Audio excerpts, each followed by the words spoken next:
Fala galera, tudo bem com vocês? Boa! Sejam bem-vindos a mais um dia da nossa leitura bíblica em um ano. Hoje estamos na 16ª semana, segundo dia. E hoje nós vamos ler Juízes capítulo 2, Juízes capítulo 3 e também Atos capítulo 18. Beleza? Vamos nessa, galera, vamos nessa. Deus, muito obrigado por esse dia. Muito obrigado pela nossa vida. Deus, nós queremos considerar o Senhor na nossa vida, Deus. Considerar o Senhor em tudo que nós fazemos, Pai. Deus, que a sua presença, o seu amor, o seu poder, Pai, possa fazer parte da nossa vida, Pai. Que a gente possa lembrar de tudo que o Senhor fez, de tudo que o Senhor tem feito por nós, Pai. Deus, que nós possamos lembrar sempre do sacrifício de Jesus na cruz. E Deus, que nós possamos viver uma vida que faça valer a pena aquilo que Ele fez por nós, Pai. Muito obrigado, Jesus, muito obrigado, Deus Pai, muito obrigado, Espírito Santo, porque você está aqui, habitando em nós, para que a gente tenha uma vida que exalte e glorifique o nome de Jesus. Muito obrigado, em nome de Jesus nós oramos. Glória a Deus, amém. Amém. Juízes capítulo 2. O anjo do Senhor subiu de Gilgal a Boquim e disse: Tirei vocês do Egito e os trouxe para a terra que prometi com juramento dar a seus antepassados. Eu disse: Jamais quebrarei a minha aliança com vocês, e vocês não farão acordo com o povo dessa terra, mas demolirão os seus altares. Por que vocês me desobedeceram? Portanto, agora digo a vocês que não os expulsarei da presença de vocês. Eles serão seus adversários, e os deuses deles serão uma armadilha para vocês. Quando o anjo do Senhor acabou de falar a todos os israelitas, o povo chorou em alta voz, e ao lugar chamaram Boquim.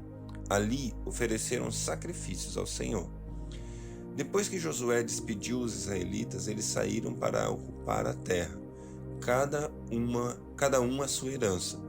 O povo prestou culto ao Senhor durante toda a vida de Josué e dos líderes que sobreviveram a Josué e que tinham visto todos os grandes feitos do Senhor em favor de Israel. Josué, filho de Num, servo do Senhor, morreu com a idade de 110 anos. Foi sepultado na terra de sua herança, em Timnat-Heres, nos montes de Efraim, e ao norte do monte de Gaás. Depois que toda aquela geração foi reunida a seus antepassados, surgiu uma nova geração que não conhecia o Senhor e o que ele havia feito por Israel. Então os israelitas fizeram o que o Senhor reprova e prestaram culto aos Baalins. Abandonaram o Senhor, o Deus dos seus antepassados, que os havia tirado do Egito, e seguiram a adorar vários deuses dos povos ao seu redor, provocando a ira do Senhor. Abandonaram o Senhor e prestaram culto a Baal e a Astarote. A ira do Senhor se acendeu contra Israel, e ele os entregou nas mãos dos invasores que os saquearam. Ele os entregou aos inimigos ao seu redor, os quais já não conseguiam resistir. Sempre que os israelitas saíam para a batalha, a mão do Senhor era contra eles para derrotá-los, conforme havia advertido e jurado a vocês. Grande angústia os dominava. Então o Senhor levantou juízes que os libertaram das mãos daqueles que os atacavam. Mesmo assim, eles não ouviram os juízes, antes se prostituíram com outros deuses e os adoraram. Ao contrário dos seus antepassados, logo se desviaram do caminho pelo qual seus antepassados tinham andado, o caminho da obediência dos mandamentos do Senhor. Sempre que o Senhor lhes levantava um juiz, ele estava com o juiz e os salvava das mãos dos seus inimigos enquanto o juiz vivia, pois o Senhor tinha misericórdia por causa dos gemidos deles diante daqueles que os oprimiam e os afligiam. Mas quando o juiz morria, o povo voltava a caminhos ainda piores do que os caminhos dos seus antepassados, seguindo outros deuses, prestando-lhes cultos e os adorando. Recusavam-se a abandonar suas práticas e seu caminho obstinado.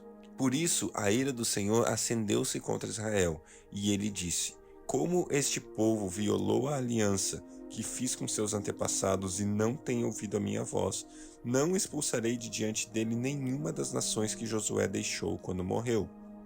Eu as usarei para pôr Israel à prova e ver se guardará o caminho do Senhor e se andará nele como fizeram seus antepassados.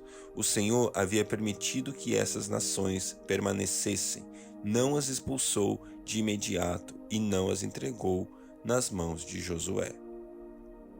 Juízes capítulo 3. São estas as nações que o Senhor deixou para pôr à prova todos os israelitas que não tinham visto nenhuma das guerras em Canaã. Fez isso apenas para treinar na guerra os descendentes de Israel, pois não tinham tido experiência anterior de combate. Os 5 governantes filisteus, todos os cananeus, os sidônios, os heveus que viviam nos montes do Líbano, desde o monte Baal-Hermon até o Lebo Amate, estas nações foram deixadas para que por elas os israelitas fossem postos à prova, se obedeceriam os mandamentos do Senhor, que o Senhor dera a seus antepassados por meio de Moisés.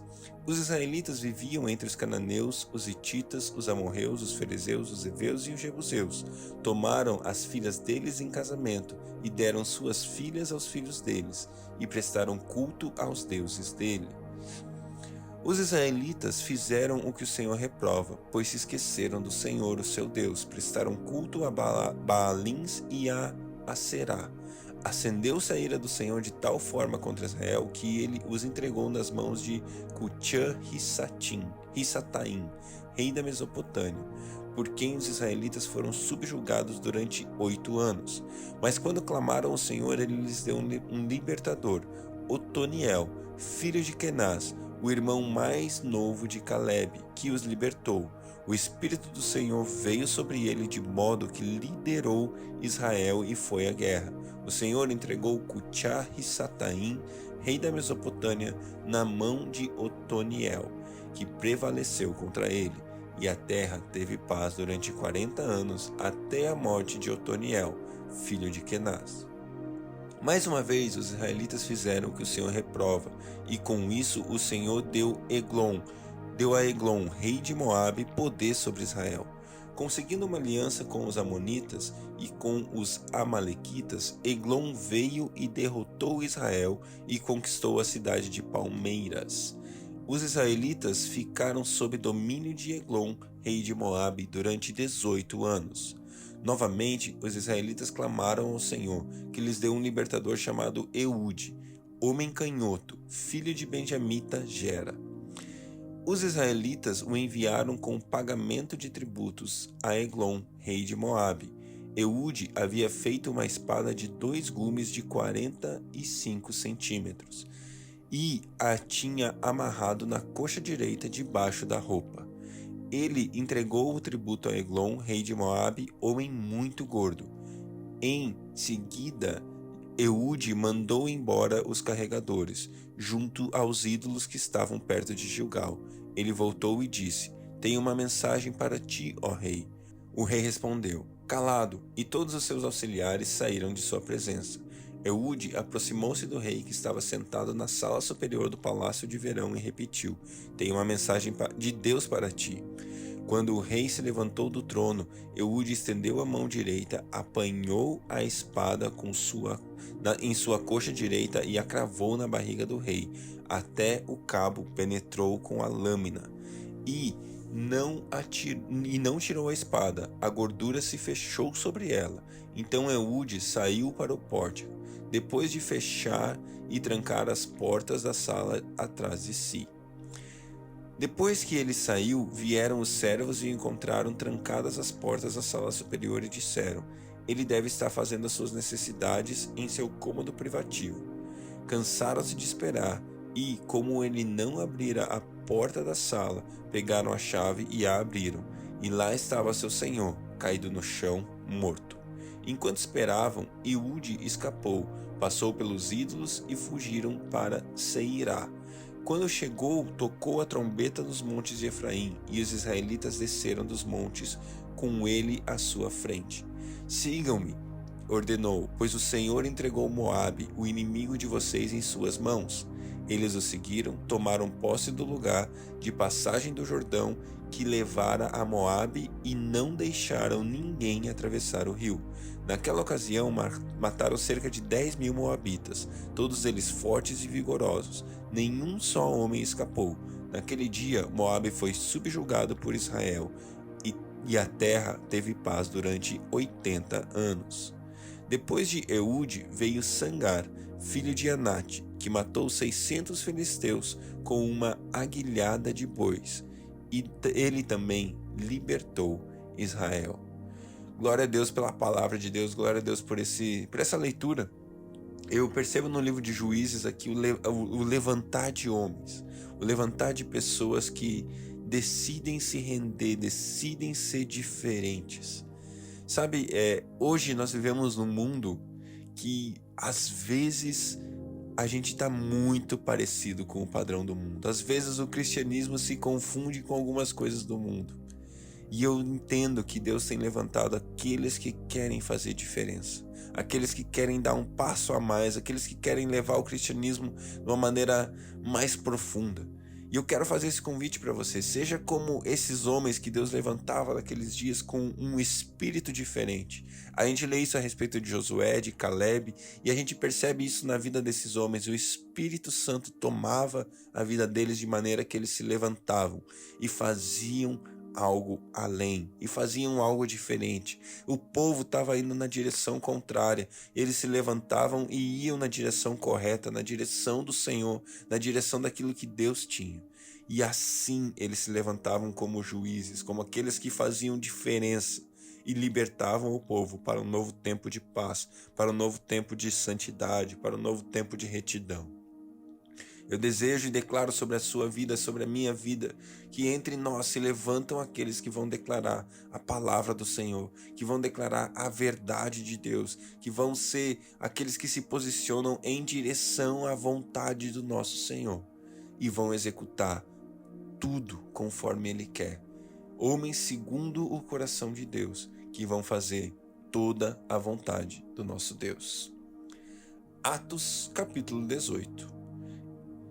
Depois disso, Paulo saiu de Atenas e foi para Corinto, e ali encontrou um judeu chamado Áquila, natural do Ponto, que havia chegado recentemente da Itália com Priscila, sua mulher, pois Cláudio havia ordenado que todos os judeus saíssem de Roma. Paulo foi vê-los e, uma vez que tinham a mesma profissão, ficou morando e trabalhando com eles, pois eram fabricantes de tendas. Todos os sábados ele debatia na sinagoga e convencia judeus e gregos. Depois que Silas e Timóteo chegaram da Macedônia, Paulo se dedicou exclusivamente à pregação, testemunhando aos judeus que Jesus era o Cristo. Opondo-se eles e lançando maldição, Paulo sacudiu a roupa e lhes disse: caia sobre a cabeça de vocês o seu próprio sangue. Estou livre da minha responsabilidade. De agora em diante, irei para os gentios. Então, Paulo saiu da sinagoga e foi para a casa de Tício Justo, que era temente a Deus e que morava ao lado da sinagoga. Crispo, chefe da sinagoga, creu no Senhor, ele e toda a sua casa, e dos coríntios que o ouviram, muitos creram e eram batizados. Certa noite o Senhor falou a Paulo em uma visão: não tenha medo, continue falando e não fique calado, pois estou com você, e ninguém vai lhe fazer mal ou feri-lo, porque tenho muita gente nessa cidade. Assim, Paulo ficou ali durante um ano e meio, ensinando-lhes a palavra de Deus. Sendo Galho procônsul de Acaia, os judeus fizeram em conjunto um levante contra Paulo e o levaram ao tribunal, fazendo a seguinte acusação: este homem está persuadindo o povo a adorar Deus de maneira contrária à lei. Quando Paulo ia começar a falar, Galho disse aos judeus: se vocês, judeus, estivessem apresentando queixa de algum delito ou crime grave, seria razoável que eu os ouvisse. Mas, visto que se trata de uma questão de palavra em nomes de sua própria lei, resolvam o problema vocês mesmos. Não serei juiz dessas coisas. E mandou expulsá-los do tribunal. Quando todos se voltaram contra Sóstenes, o chefe da sinagoga, e o espancaram diante do tribunal, mas Galho não demonstrou nenhuma preocupação com isso. Paulo permaneceu em Corinto por algum tempo. Depois despediu-se dos irmãos e navegou para a Síria, acompanhado de Priscila e Áquila. Antes de embarcar, raspou a cabeça em Cencreia, devido a um voto que tinha feito. Chegaram a Éfeso, onde Paulo deixou Priscila e Áquila, e ele, porém, entrando na sinagoga, começou a debater com os judeus. Pedindo eles que ficasse mais tempo, não cedeu, mas ao partir prometeu: voltarei se for a vontade de Deus. Então, embarcando, partiu de Éfeso. Ao chegar em Cesareia, subiu até a igreja para saudá-los e depois desceu para Antioquia. Depois de passar algum tempo em Antioquia, Paulo partiu dali e viajou por toda a região da Galácia e da Frígia, fortalecendo todos os discípulos.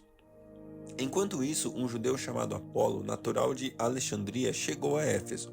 Era um homem culto e tinha grande conhecimento das Escrituras. Fora instruído no caminho do Senhor e com grande fervor falava e ensinava com exatidão acerca de Jesus, embora conhecesse apenas o batismo de João. Logo começou a falar corajosamente na sinagoga. Quando Paulo e Priscila o ouviram, convidaram-no para ir à sua casa e lhe explicaram com mais exatidão o caminho de Deus. Querendo ele ir para Acaia, os irmãos o encorajaram e escreveram aos discípulos que o recebessem. Ao chegar, ele auxiliou muito os que pela graça haviam crido, pois refutava vigorosamente os judeus em debate público, provando pelas Escrituras que Jesus é o Cristo. Glória a Deus pela sua palavra. Muito obrigado por estar aqui com a gente nesse dia. Que Deus abençoe você e até mais.